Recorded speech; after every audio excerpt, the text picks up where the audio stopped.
Right now at 11, new developments in the case of a Portland mother whose body was found near a Ridgefield barn. What we're learning tonight about the search for her killer.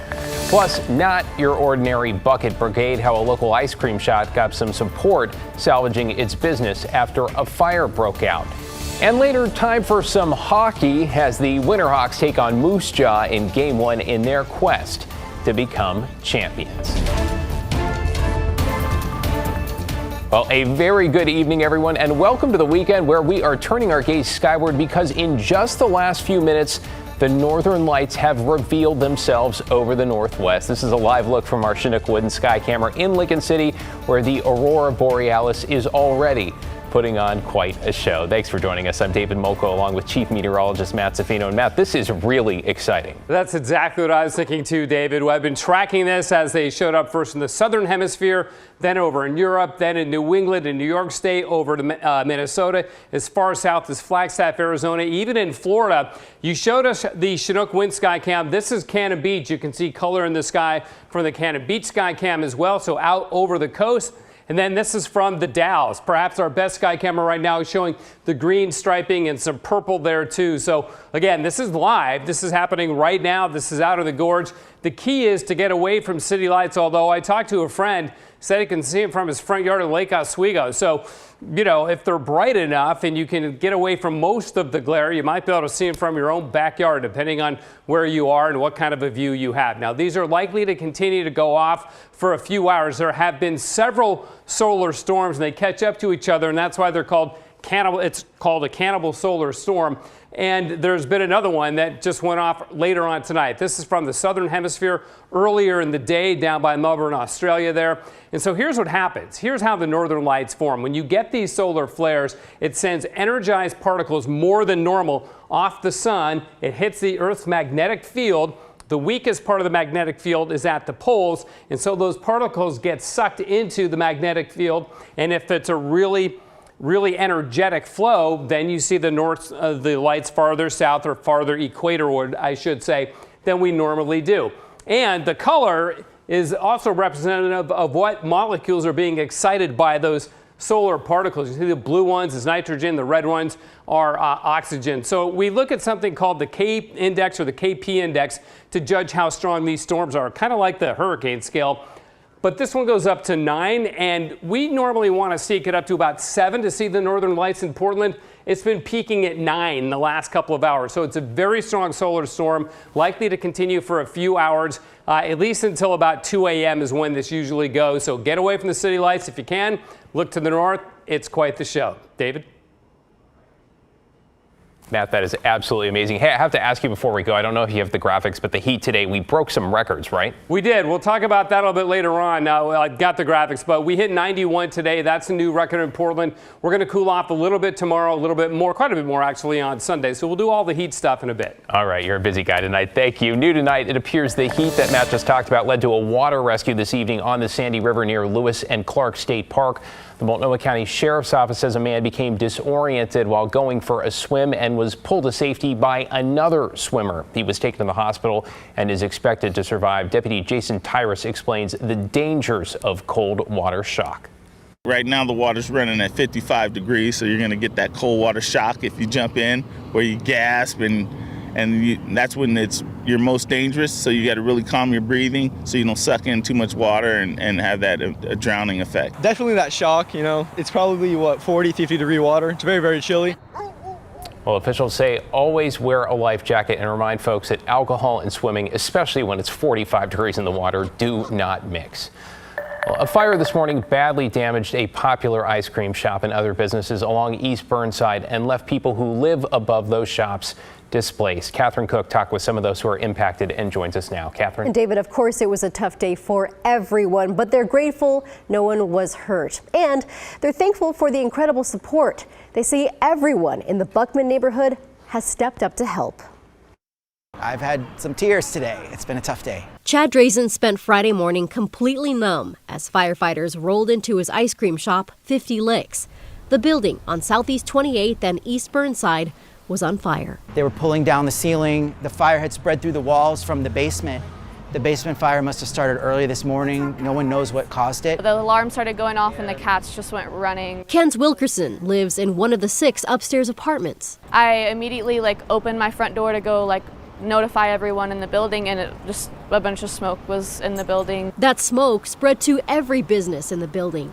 The owner of Wild Stallion Vintage says none of her merchandise is usable now.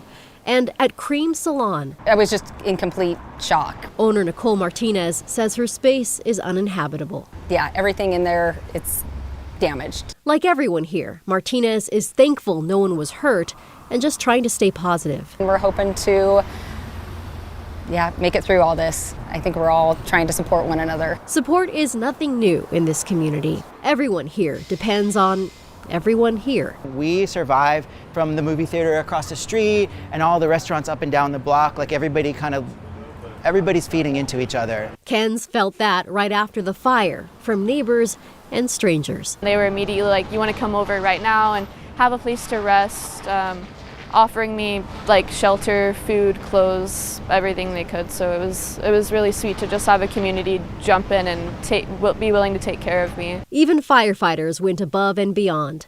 They rescued this cat and returned it to its owner. And check out this photo. It shows a bucket brigade, but instead of water, crews passed tubs of ice cream into 50 Licks trucks.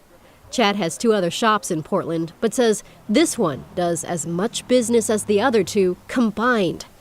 He's worried. It's always hard making it through the winter, and now that it's the summer, it's the first hot day of the year, and now we're closed. A future uncertain, a building broken, and a community's resolve fully intact.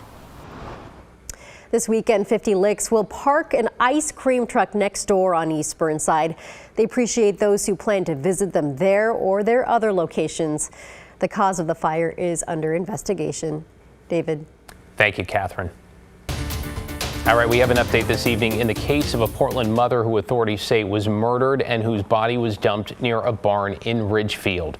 Investigative reporter Kyle Leboshi with the latest. We've learned that a Multnomah County grand jury is expected to hear testimony next week surrounding the murder of Joanna Speaks, one of at least 5 women who went missing and turned up dead across the Portland area last year. Detectives believe Speaks was killed in Portland, although her body was found in an abandoned barn in Ridgefield, Washington on April 8, 2023. The 32-year-old mother died of blunt head and neck injuries, according to the Clark County Medical Examiner's Office. No arrests have been made in the case. Last summer, the Associated Press, the Oregonian, and Willamette Week all cited law enforcement sources who identified Jessie Calhoun as the person of interest in the deaths of several women whose bodies were found in wooded or secluded areas around Portland between February and May. Calhoun has not been charged in any of the deaths. He's currently being held at Snake River Correctional Institution in eastern Oregon on charges unrelated to the women's deaths. Calhoun is scheduled to be released from prison in less than a month, June 7th. Last year, Calhoun claimed he'd been wrongly accused in a series of messages sent to KGW through an inmate communication system. Quote, "I'm no killer," he wrote. We reached out to Calhoun's public defender about the upcoming grand jury, but have not heard back. Kyle Leboshi, KGW News. Portland police announced today it is doubling the downtown bike squad. Alma McCarty talked to police and folks downtown about that expansion. Alma? Well, David, we have seen more officers on bikes since Oregon State Police teamed up with PPB last October. And while that partnership continues for a few more months, today's move expands the bike squad permanently.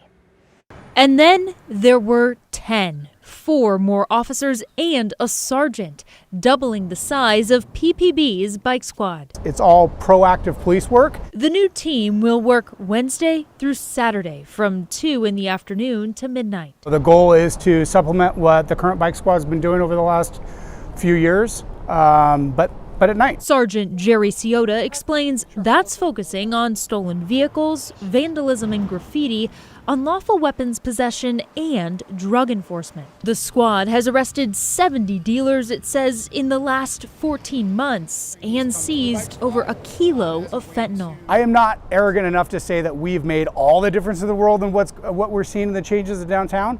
but there have been some really big positive changes in downtown during the day, and the bike squad has been a part of that. I think that it's the only thing that's really shown a lot of results. Danielle is in recovery and says she's noticed it's become harder to find large amounts of hard drugs downtown. I think they've really reeled in the fentanyl thing.